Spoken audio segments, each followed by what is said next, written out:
Welcome to the podcast formerly known as the Revel Fitness Podcast. It is Wednesday, March 9th, 2016. It's 1:07 p.m. This is episode number 30, and I'm Robby. And I'm Cindy.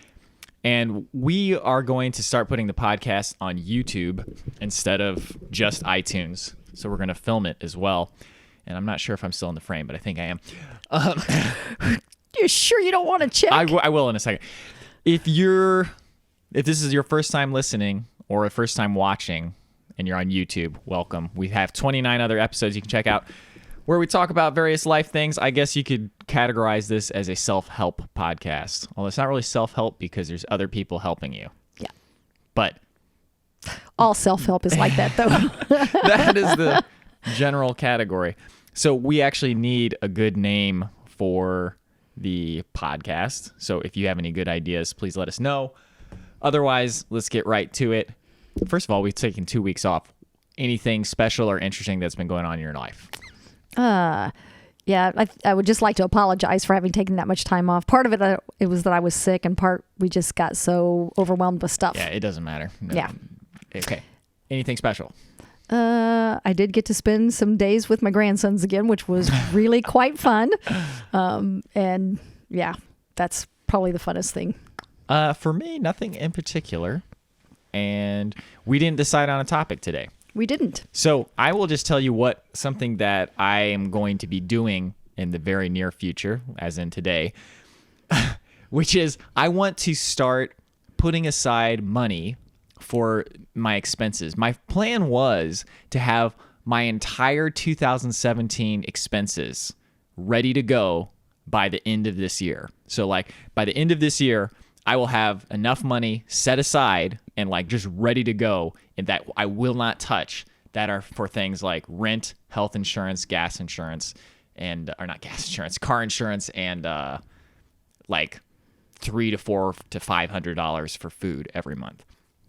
And I don't know exactly how I'm going to accomplish that, but I was thinking I have enough money right now that I can put aside maybe 4 months of living expenses and get those out of the way, because I think that would be really great to just totally take off your entire, can you imagine that? If you had all of your living expenses just paid for an entire year, maybe even paying them ahead of time might even be a good idea. You know what I'm saying? Just send your insurance company, okay, here's the next 12 months of premiums. Here's 12 months of premiums for you. Give your landlord, here's a year's rent. Boom. That would be incredible, because then for the next year, any money you have can just be used on anything you want, because the things that you have to have are taken care of for the next year. Unless, of course, you want to do it every year, then during that year, you still have to save that to have it ready for the next year. Oh. It's always the catch. Dang. Always that catch. But basically just that. Why is it that you want to do that? I mean, what is it, other than it sounds like it would be freeing for you? Because I can't save money. When I have money in my account, I'm going to spend it. Because there's lots of things I like buying. And I've tried to just not buy things before, but it doesn't really work. Well, you were talking recently about how deciding whether to buy something, whether to spend that money, you've been trying to categorize it or right. Analyze it in terms of your freedom. Right. How's that working out? No, it's a great thought to have, but I mean, that's like me saying when I decide whether I'm going to go to bed or not, I'm going to look at how am I going to feel tomorrow. That's a great way to look at it and a great question to ask, but it still can't actually change behavior. To change behavior, I feel like sometimes you have to force your hand. There's sometimes you can just change the behavior, but there's other times where you have to take the choice out of it. So if I paid my rent a year in advance, the choice is gone. That money is gone, but my rent is assured. Yeah. So my living space is assured. That's what I wanted, but I take the choice out of it. So instead of, am I going to pay my rent this month or am I going to buy video games? It's just, no, the rent's paid for, so there is no money to pay for video games. Okay, that makes sense. Well, and I do think that there is some of that. It's not always the best way to make behavioral changes. Some of it, there's lots of, and we've talked about lots of them, but I do think there is a good element of using force. like brute force, Yeah. which we know that it works because while the house was up for sale, we kept it clean. Oh, yeah. The dishes were done after every meal, and we've done pretty well until this week. This week we've gotten a little bit behind, and for the same reason we got behind on the podcast. But brute force forced us to do something we've not been able to do ever. Well, sticking to things, I think, is a very interesting thing, especially as like, I don't know if it's just our culture in general, but there's a very big, like, people want to make things happen. They just can't stick to it. Like, that's like our big problem, like, as far as like getting things done. And like, people have all sorts of goals that they want in life. And like, the topic of whether you should even have goals or not, like, that's kind of separate, but let's just assume for a second, yes, people love making goals. Making goals is a good thing. Let's think about that for a second. How come people can't stick to it? Like, what are the different reasons for not being able to stick to something? And I think well, go ahead. No, go ahead. I think it all boils down to is like energy and what you get out of it. Yeah, and distractions, and I think there's a myriad of factors that go into it. But I just was I found an article and I shared it with the premium members at the studio last night. In fact, one of the things is that there's part of your brain in your reward center that when you set a goal, just the fact of setting it gives you a sense of accomplishment and pleasure. You're rewarded for having set that goal. And as you're going along, your motivation is not quite as high as it was when you set the goal because you've already been rewarded by having set the goal. It's just like making a decision, whether it's the right decision or the wrong decision, making it changes your brain function. So I think that's part of the reason is because you are motivated, and that jolt of endorphins and other stuff that you get from any kind of accomplishment dissipates. It gets metabolized. It's gone. And we've talked about this a lot in the podcast in the past, and that is that whatever it is that you're trying to do, you have to refuel. You have to have something that continually pumps it back into you. We are not under no circumstances are we, okay, I'm going to get here and stay here. That just doesn't happen. That's not how we are. We either get bored, or we run out of energy, or we get distracted. But we're constantly changing. And the goal, when you, no pun intended, the hope is that when you set a goal, that while you don't have a straight line going to it, instead you have, you're up and you come down a little, you go up, you come down. It's this kind of thing. And I think where brute force sometimes comes into play is when you're in a trough, that you've got it brute force. No, here's my thing up. Is that if you set a goal and you're having a hard time completing it, you got to examine what is the reason that you're setting that goal. So for example, I guess it's a goal. It's not really a goal, but I do a daily vlog every day. And there's pretty much nothing that I can think of off the top of my head that would prevent me from doing that every day. Like now, it's something I enjoy doing so much, and I get so much satisfaction out of it that not doing it would be weirder than doing it by far. So I love doing it. I get so much reward out of it. Accomplishing that goal is like eating cake, literally. It's like just that same sort of pleasure response, And I think that something like keeping the kitchen clean. Why exactly do we want the kitchen to be clean? Like if it's just something as like trivial as I like it to look nice, there's no way you're going to stick with it. If you really like it looking nice, like it's like, I just love this kitchen looking nice so much. Every single time that you clean the kitchen, you will get that reward of, oh man, I'm so glad or okay. Or if you really enjoy doing dishes, then you'll get the intrinsic reward of I love doing dishes. So I get the extrinsic reward of it looking nice afterwards. But if you don't have like either a really strong intrinsic reward, which is the act of doing it itself, or the feeling you get after it's done, which is the extrinsic reward, like, like a gold star. If you don't get one of those two things, I don't think you can stick to a goal unless you do brute force. Like, brute force is for things specifically like that. Well, I think you're right. For me, and I'm just going to use the dishes for one. First of all, I don't like doing dishes. Yeah. And I do like how it looks when it's finished.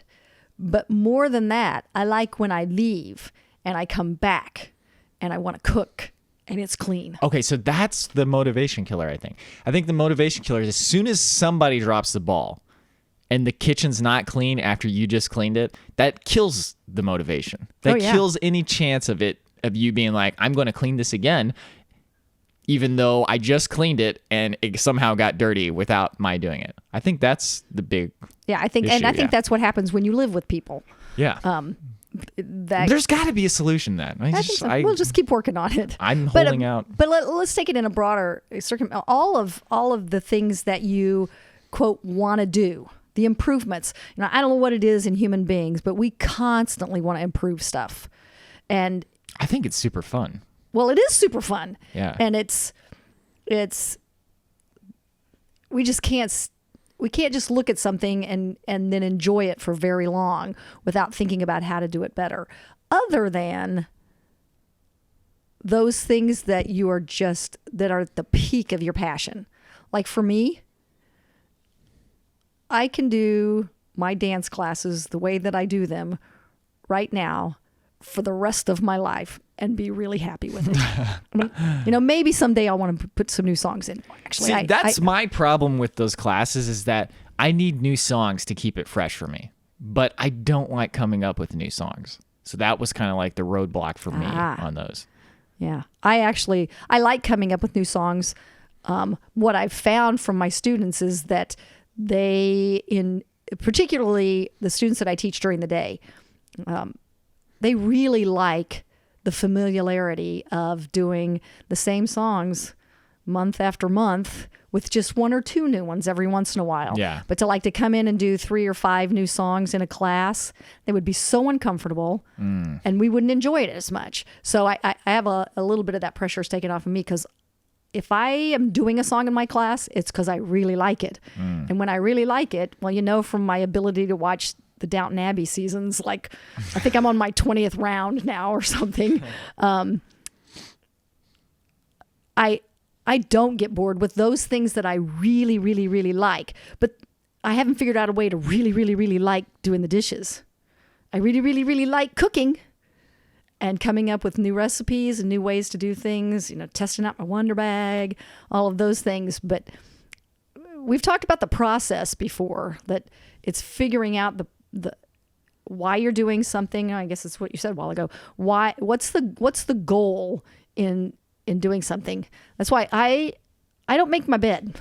I haven't made it in my whole adult life, except for while the house was for sale. And then I made it on those times. And, I would walk in, I'd go, oh, that looks really nice. Don't care. Don't care. As soon as the house was sold and we knew that we got to stay here and rent from the new owner, stop making my bed. And I don't feel bad that it's not made.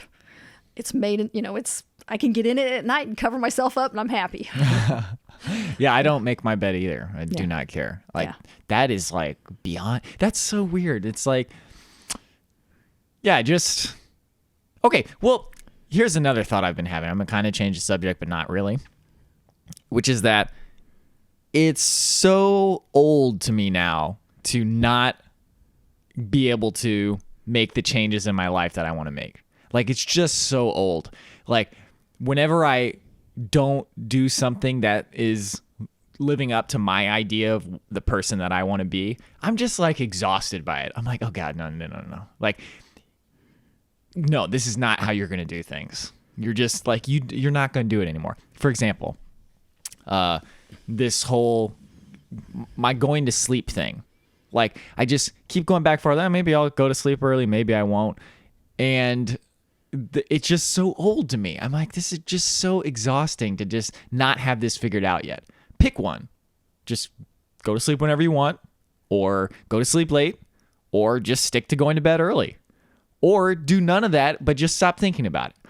me and Sunjan, my brother, your other son, we always talk about how you either need to do something about your problems or get over it.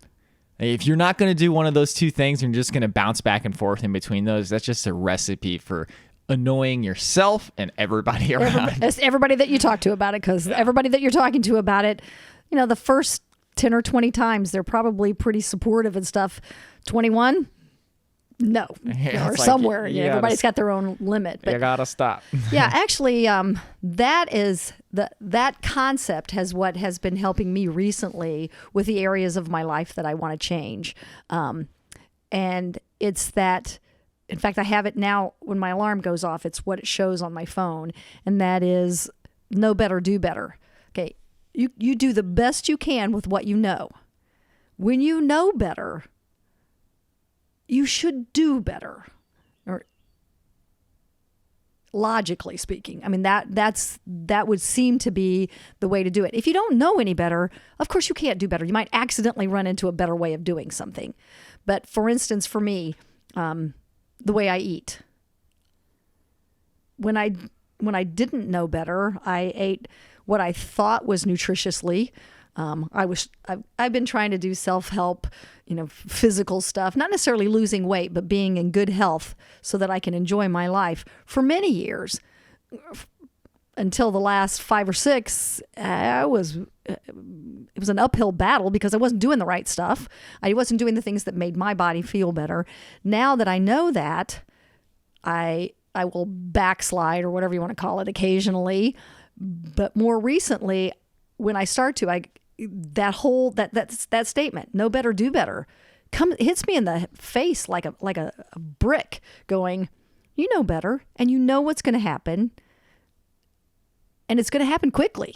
Like, you're going to eat that sugar, or you're going to eat that dairy, and in a couple hours, you are not going to be able to do the things that you wanted to do. You're not going to feel good doing them, even if you can do them.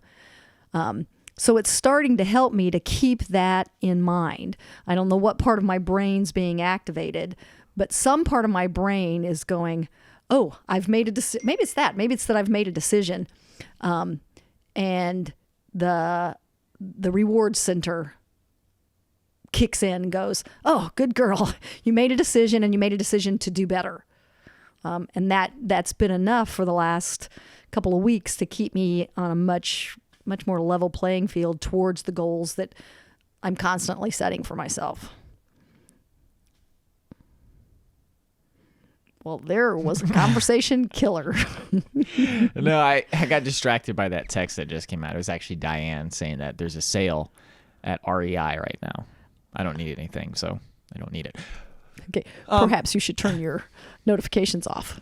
Yeah, I didn't know that. The know better, do better thing, I think there's another corollary you can make, which is know better if you know better and you want to not do better, be conscious of the fact that you're not doing better. It's kind of like the telling the truth thing. Yeah. Like last night, me and Brendan were hanging out, and I wanted salty stuff to eat. And I was like, well, I'm going to eat chips. And chips are not a healthy thing to eat. But I made the decision. I was like, I'm going to eat chips. And it's just like, it doesn't matter. Like, I made the decision.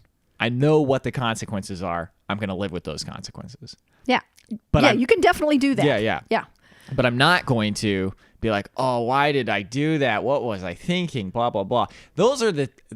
That's where I think the regret and frustration lies, is when you make decisions that you didn't want to make, and you just rationalize them.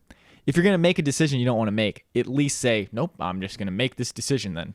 Yeah. And it'll be a decision I want to make, and I'm not going to rationalize it. And you're not going to complain afterwards. Right.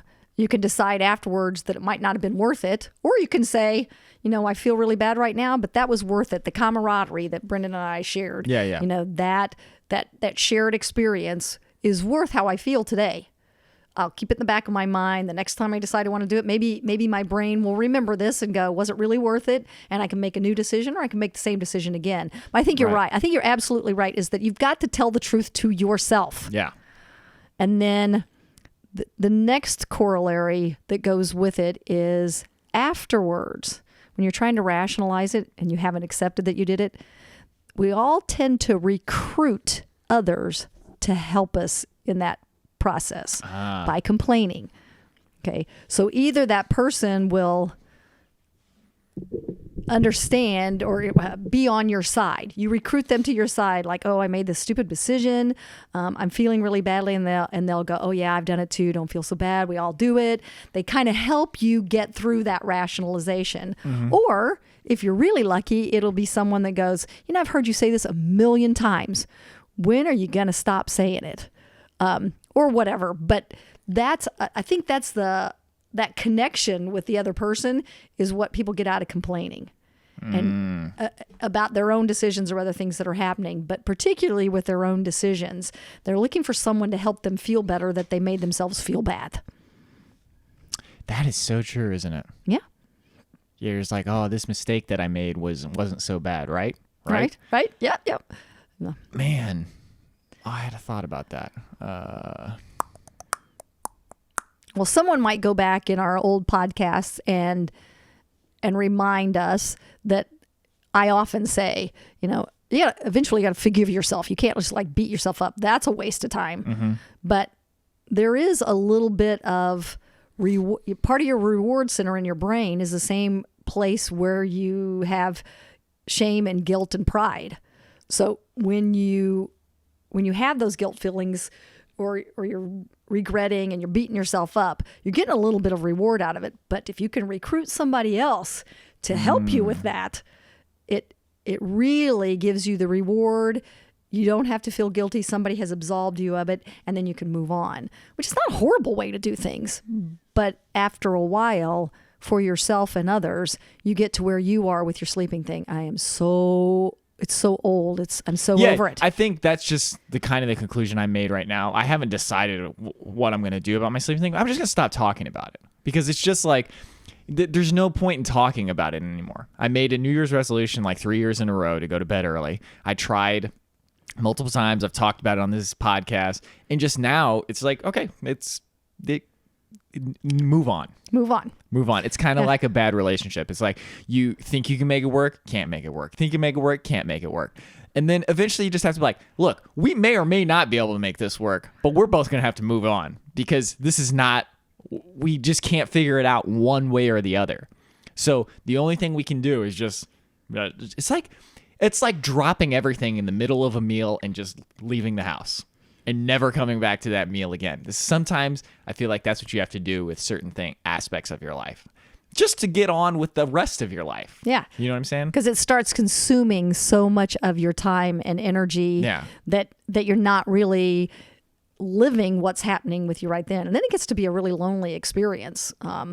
Even if you're around a lot of people, when you're not living what you're involved in, you're not experiencing that, then you're missing stuff and it feels bad. Yeah. But I think like for your sleep thing, and I know you've made the decision, but you've also set your life up to allow that. Yeah. Mm-hmm. So you don't have any early morning classes. To my knowledge, you don't usually make early morning appointments for anything. Mm-hmm. And on the occasion when you need to get up early, then you can go to bed early. Mm-hmm. And you've set your life up to be able to make the decision that you've just made. Right. If you hadn't set your life up that way, making that decision wouldn't be possible right now. Mm-hmm. If you had to get up and go to the studio every morning at 7:00, which nobody does, but let's say you did. I'd be in pain. You'd be in pain and your health would suffer, and eventually you couldn't do either one. Yeah. So it's easy. It's difficult to make that decision, and then just stop talking about it one way or another. And your decision now is to just stop talking about it. But if your life situation doesn't support that, and the reason I'm saying this is because I think it would be really helpful for the people that are listening, that if they've got a situation like that they're going back and forth and back and forth and back and forth, and then to just decide, I can't make a decision, I'm moving on, that's a decision, but the life circumstances around it have to allow you to move on. If you're doing something that's not healthy, that's going to hurt you. Oh, that's a good point, yeah. You can't just make a decision to move on. So let's say sugar. I'm going to use that because it's a poison. we all eat way too much of it. Well, you don't. I don't anymore. But when I do, I suffer the consequences. But anyone who says, well, I can't decide whether to stop eating sugar or not, so I'm just going to move on and do whatever I want. Yeah, that might work, except for that they're still poisoning their body. Mm-hmm. And if their real goal is to feel good a majority of their days, then that's not a decision they can just decide not to make. That's true. Yeah, I guess you got to know what's most important, like priorities. Like if your priority is to feel good, those are mutually exclusive decisions. Yeah. You can't decide to eat sugar and feel good. Unless you're like some sort of like mind over matter Buddha monk who can do that, which more power to you if you can, because sugar is pretty delicious. Yeah. Wish I could. Okay. We're going to take a quick break and we'll be right back. But for you guys, it'll be instantaneous. So the other thing I've been thinking about lately is that everything that is everything is arbitrary. For instance, if I started walking outside with my pants around my ankles and people were laughing at me, first of all, I can completely understand why you're laughing. It's funny. Because you're laughing just talking about it. But second of all, the fact that that's funny, that's a bad example because I think that's universally funny. No, it's not. Because you know what went through my mind? It's like, surely someone would go, something's wrong with Robby. What's wrong with him? Okay, perfect. Yeah, perfect example. Okay. Context is king. And like, that's a completely arbitrary thing to laugh at.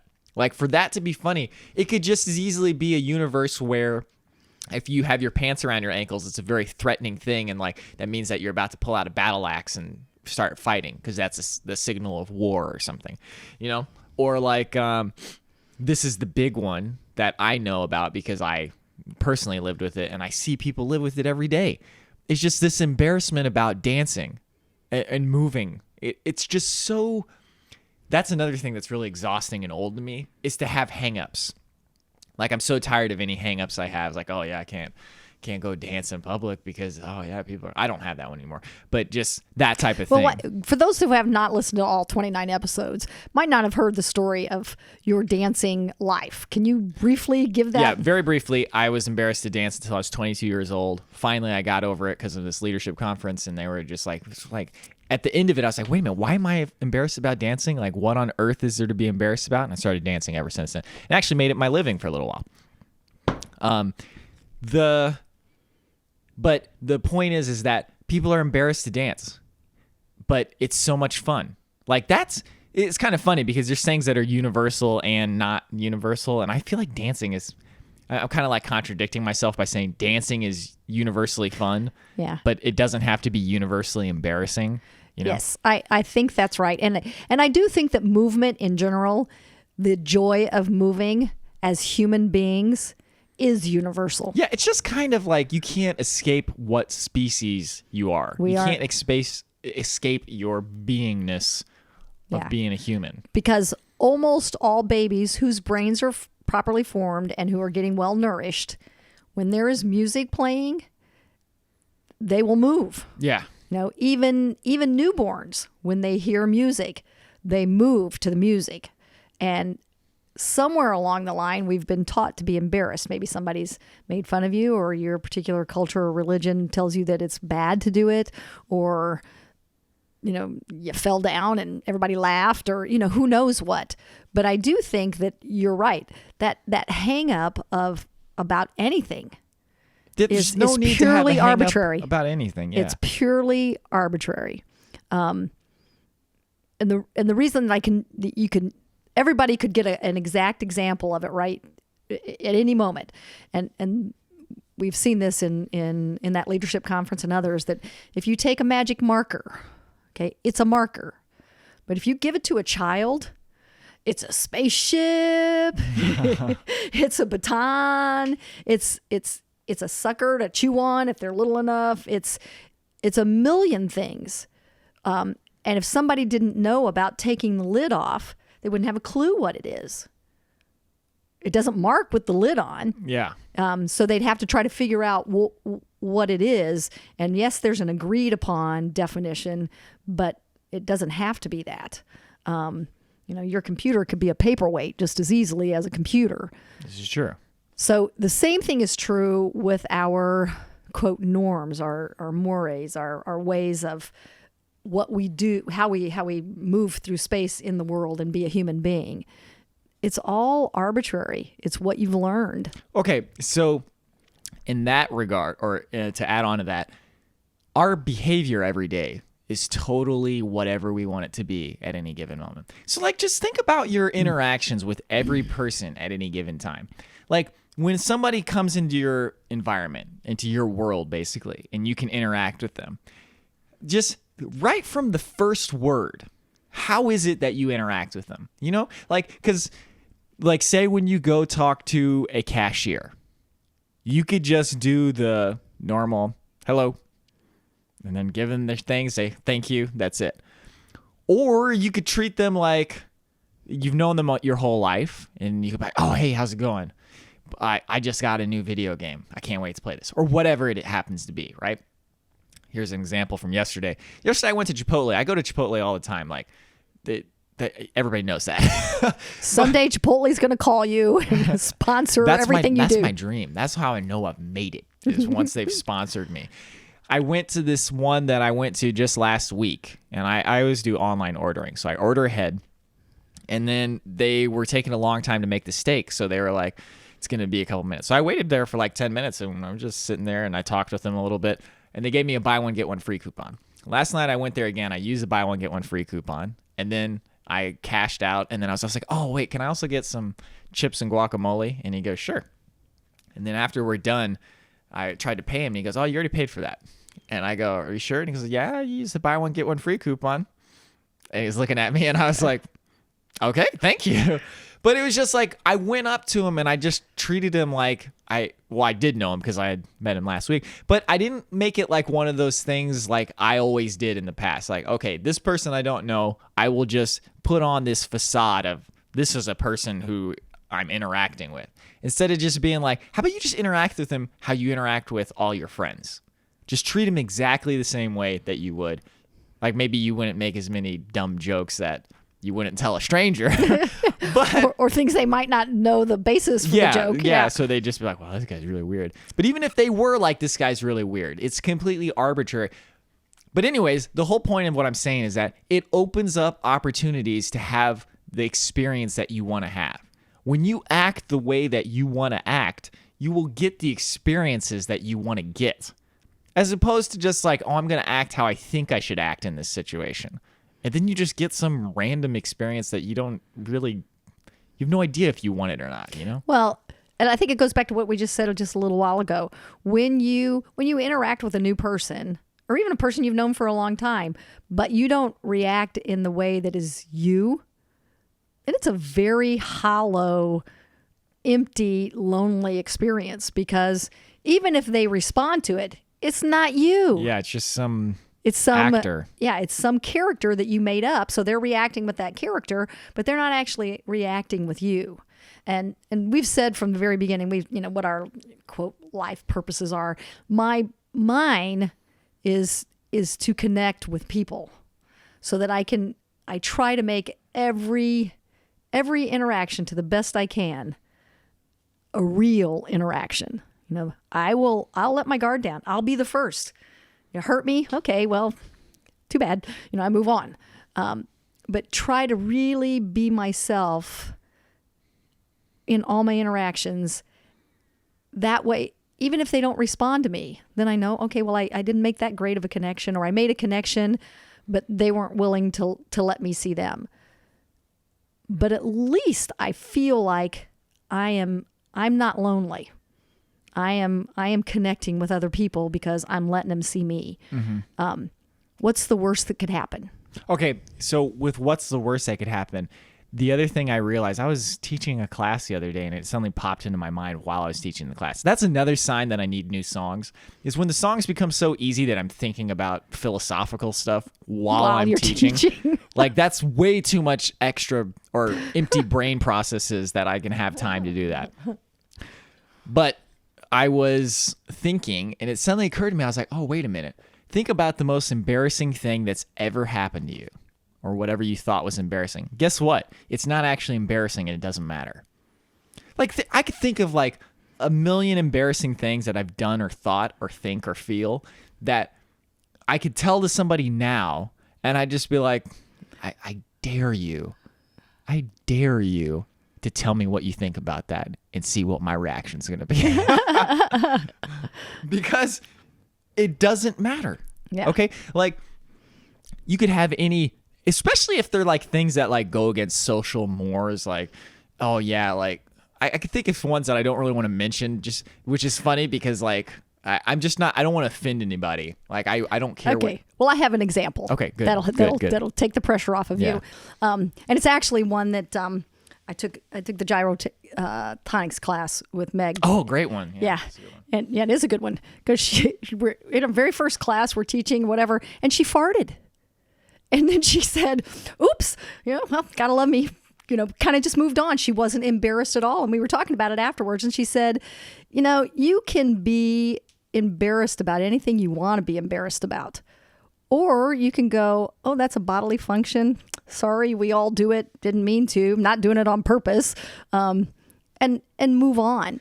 And Okay. I think... Well, then I do want to, go ahead. No, go ahead. Oh, because I do want to take it to the next level. All right. If you have thoughts that are people would call socially wrong, okay, let's use one let's go real extreme, okay? If you have incestual thoughts, okay, that is something that like, yeah, on the whole, that's probably, well, I don't even want to say it's good or bad because it's just, that's what it is. That's my whole point, is that anything that exists in this universe, like, you can choose whether you want it in your life or not. Like killing and stuff. Oh, let's use killing. That's a little, for some reason, that's less terrible than incest. I don't know why. But in our society, killing is like, it feels like it's like, probably because they show it on TV all the time. Okay, killing people. There are people who have murderous desires. They want to kill people. Like, that is in their experience, existence, all this stuff. That doesn't mean they have to like it, but the fact is that they want to kill people. They should have no reason to be embarrassed about it or to be like, this is like, I don't want to tell anybody about this, because then you make it stronger by hiding it. If it's something, especially if it's something you don't like about yourself, you have to bring it to the front and acknowledge it openly and honestly. It's like, holy crap, I have a desire to physically kill people. I don't like that about myself, but it's there. It's there. Like the truth is It's that a whole lot there. easier to control when you're not stuffing it down. It's like a volcano. The pressure builds and builds and builds until it finally pops out. But I think you're right. And people may disagree with it, but most of us have less extreme things. Mm-hmm. Yeah.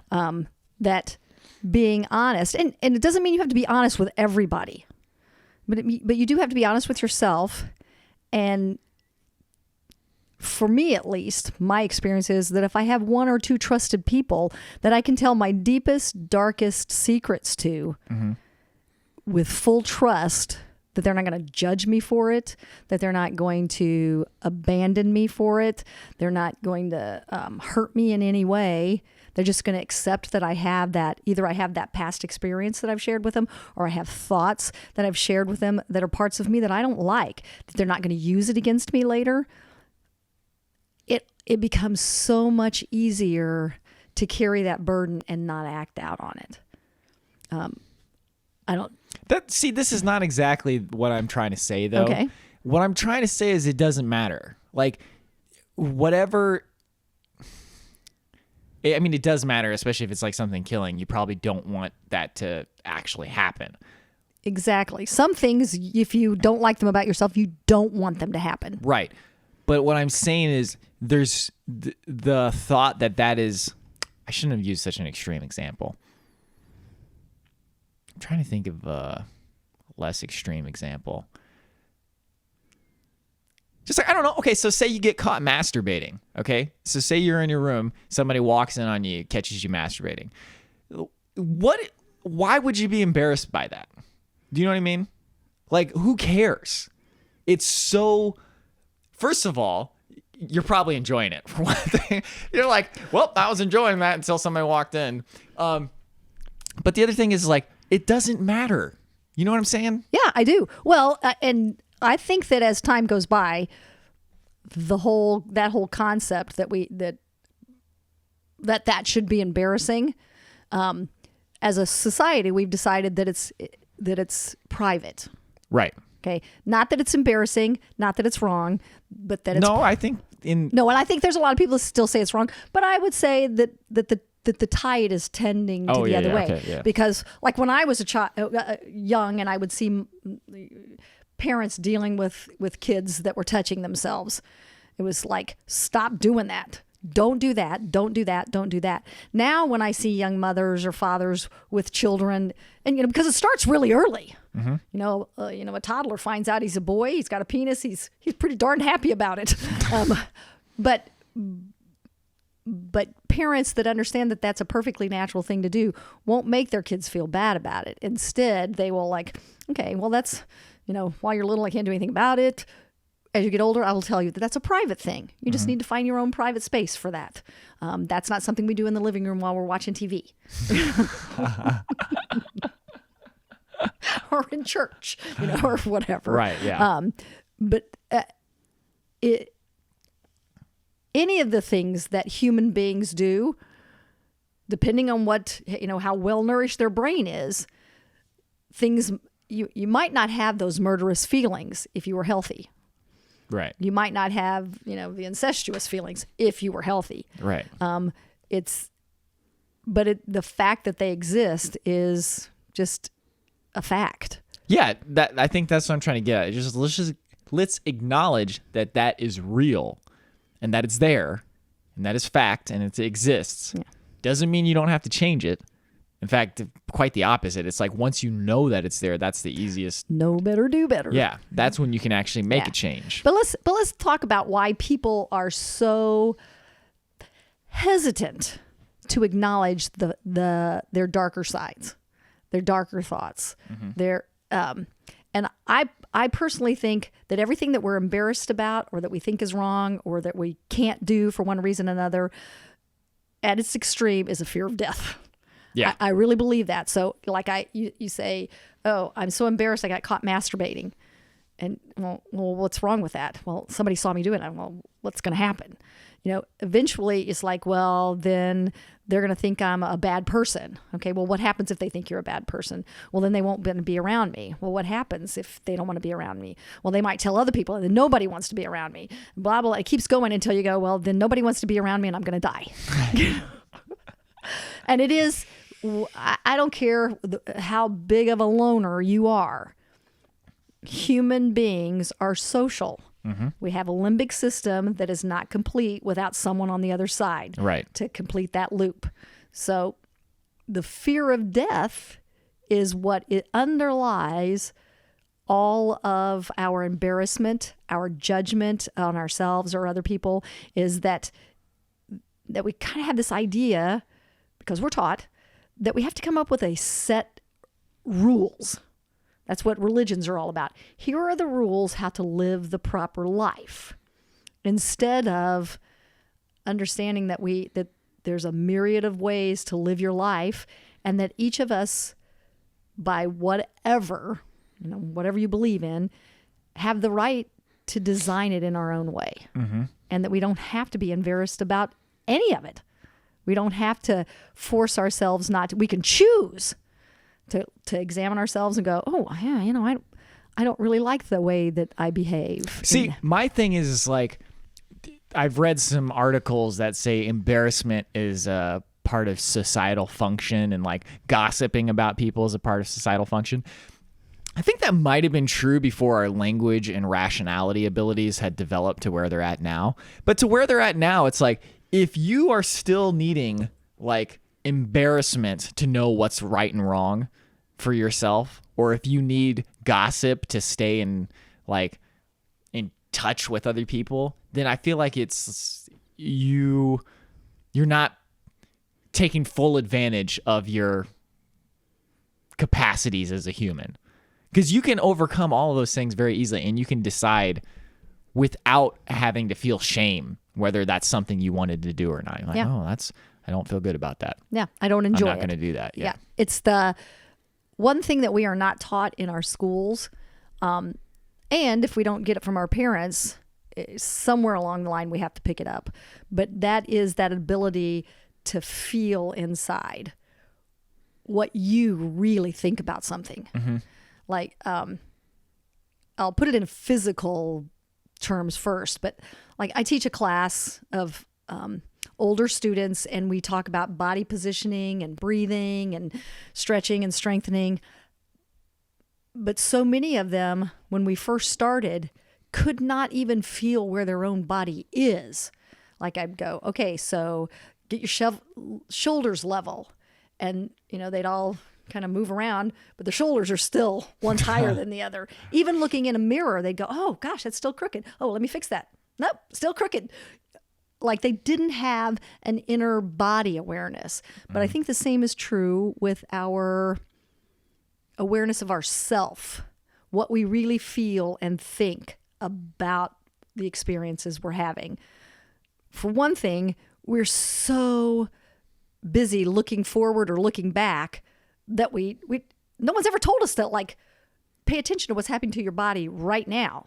Like as you and I are sitting here, we're adjusting our bodies to get more comfortable. We're thinking about what we're talking about, but at the same time, we're experiencing this moment, this connection that you and I have, mother, son, man, woman, human being, whatever the relationship is at any given moment, we're experiencing it right now. The fact that we're talking about it at this second, for me, has intensified the connection that we have. We don't learn that as we grow up in our society. I think some other societies do. There's more. Presumably. I can't name any. I've read about others that are a little slower, not so much living in the past or living in the future. Instead, when they sit down to have, dinner, they really are right there communicating with each other, or telling about their day, or talking about big ideas, whatever they're doing, even if they're just gossiping. But while they're there, they are enjoying that moment. They're tasting the food, they're tasting the wine, or whatever they're having. It is not, it's not normal here for us, and probably for most people. But if you watch children, whatever they're doing, until they're taught differently, they are right there doing that. I watch Everett. He's my 3-year-old grandson, for those who don't know. But whatever we do, he will do it 1,000 times before he gets bored. And he's not thinking about the movie that he wants to watch later. He's not thinking about the fact that I wouldn't let him have a peanut butter and jelly sandwich earlier. He's not thinking about any of that. He is thinking about that train going all the way around the tracks and coming back to the coal bin, putting some coal in it, going around again, coming back, putting some coal in it, until he's had enough of that experience. But he is in that moment every time. And that's something that I think adults lose as we go along. That is the thing that I think would help us learn that everything is really arbitrary. It's what's happening at this moment, being present. And that's what meditation's about. It's what yoga is about. But there's no reason why you have to be sitting still, watching your breath in order to be in the moment. Mm-hmm. You can be in the moment at any moment. Well, it's just that classic example that I talked about where I was late for work one time and I was on the subway. So once I was on the subway, there was nothing I could do about it, being late to work. But I was still worrying about being late to work. But for that next 20 minutes, there was literally nothing I could do but just sit there and sit on the subway. So I could have just, in those 20, 30 minutes, I could have made the best use of that time and been like, this is a good time to be alive. Instead, I spent it worrying about being late, Mm-hmm. And I think that's the big... tightrope that you got to walk as a human, is being able to plan for the future, because of course you got to plan for the future, but to be able to be in the moment that you're in now, and to make mistakes, but to get over them and be in the moment that you're in now and focus, because that's where your best work gets done, is when you're in the moment. Okay, to close out, I want to talk about one thing real quick, which is that I'm going to give you a sentence, and then I want you to give me your thoughts on it. We spend too much time talking about doing things and not enough time doing things. Well, my thoughts on that is that I have a sentence that I think is much more accurate. Okay. I think that we spend too much time talking about or doing things and not enough time being a human being. Okay. For me, that's part of my goal. My goal in life, I think my purpose is with the things that I am passionate about to connect with as many people as I can and have real meaningful connections. You know, that means that maybe it's not that many people that I have real meaningful connections with. But talking about it, what I'm going to do, or even the doing of things is, for me, is kind of meaningless. You know, doing something, even if it's the stuff that I love, it's not the actual doing of it that I enjoy. It's the sharing of it that I enjoy. Like, I can see that. Like for my, well, everybody knows I love to cook. I'm always trying to figure out a new way to do it and more healthful things to do. But while I do enjoy like cutting stuff up. I enjoy putting it in the pan and seeing how it looks when it's done. But the real joy I get of it is that I get to nourish somebody else with that food. And I know that when I offer them the food that I've made, I know that there is as much love and real food nutrition in it as I possibly can. That's what I get out of it. When I dance, I do enjoy dancing by myself occasionally, but not nearly like I enjoy dancing with people, especially people who are shy about dancing. When I can get someone who doesn't want to move because they're embarrassed to finally move, even just a little bit, I feel like I've connected with them on some really deep base level.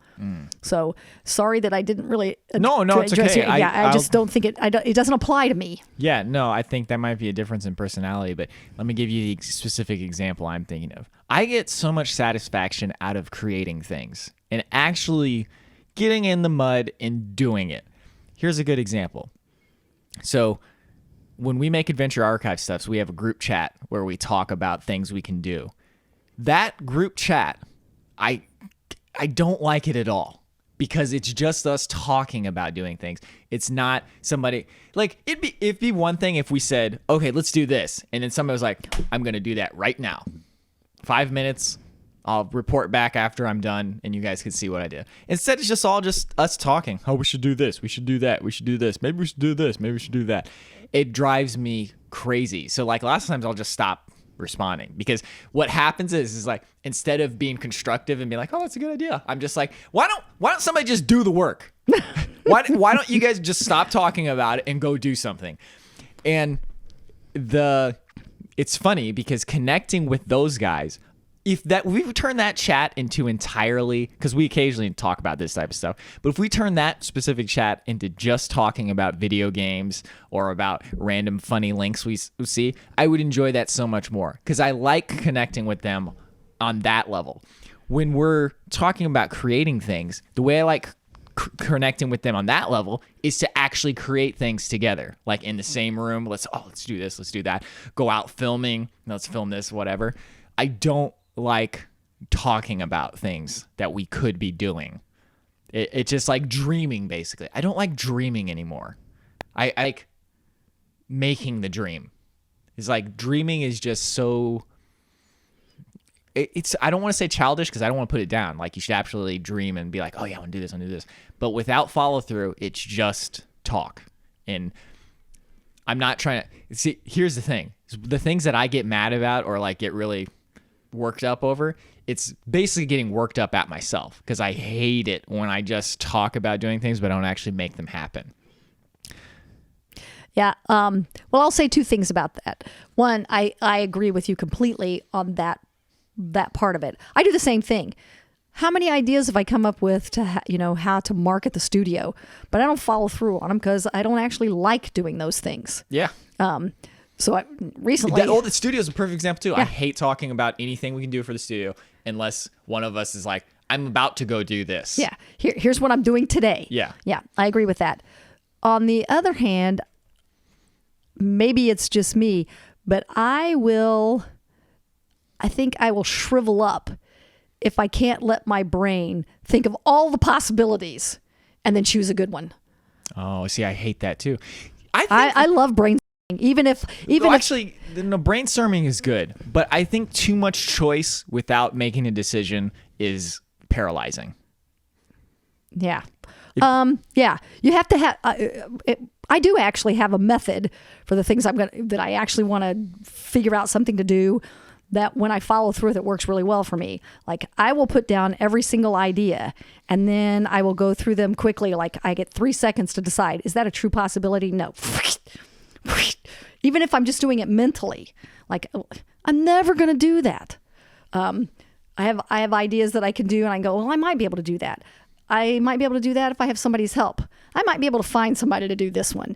That's the method that I go through. So I don't think that I will ever get to the point where you are, which is I don't want to dream. I don't want to come up with a lot of choices, but I also don't want to get overwhelmed either. No, I don't want to. I love coming up with new ideas and coming up with choices. I didn't think that sounded like you, but re-explain.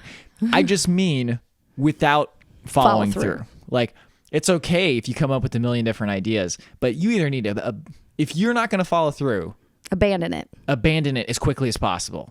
That's my thing. Like I was going to do like this complete playthrough of this game on Super Nintendo, and then I haven't done it for like 2 or 3 weeks, and then just yesterday or the day before I finally decided, like, no, I'm giving up on that because I don't really want to do it. I don't really like the satisfaction. There's a lot of different reasons for it, but basically I just gave up on it.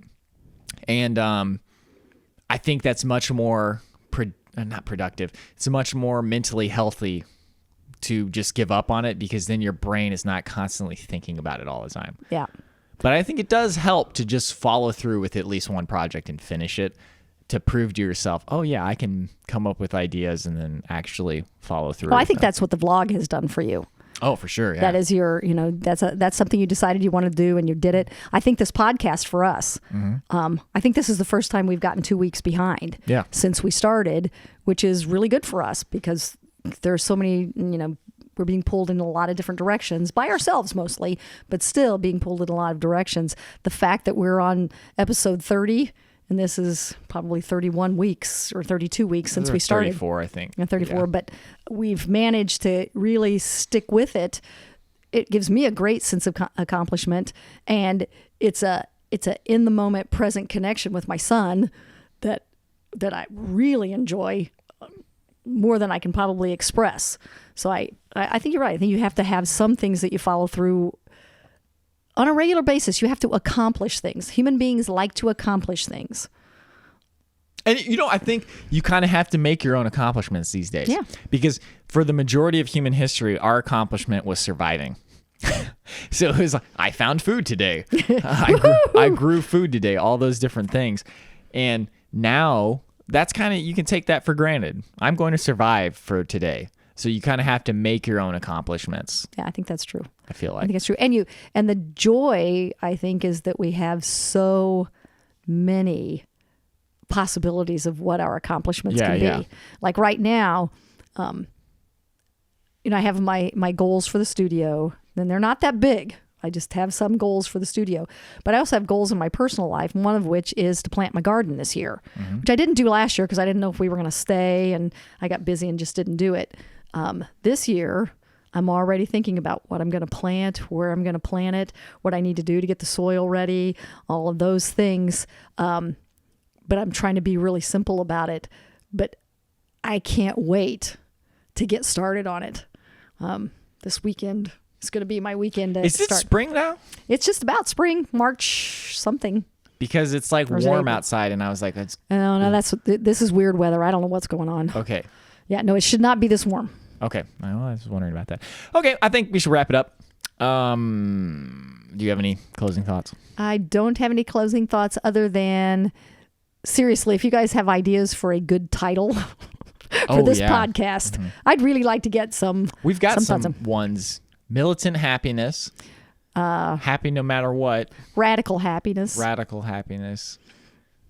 How to live a better life. Life that's on like purpose. Good for search engine optimization. Yeah. intentional living. I don't know. It's like it can be corny. Like it doesn't have to be cool because we love corny. Yeah, no, platitudes and living a good life, it's going to sound corny to people who aren't interested in that. Yeah. Like to people who are more interested in being cool than being happy, like no matter what you say, it's going to be like either deemed unrealistic or uncool or corny. Yeah. So, okay. Yeah. So if it's poppy seeds and blueberry muffins or something. Okay. That does it for episode number 30. Thank you for listening. Bye.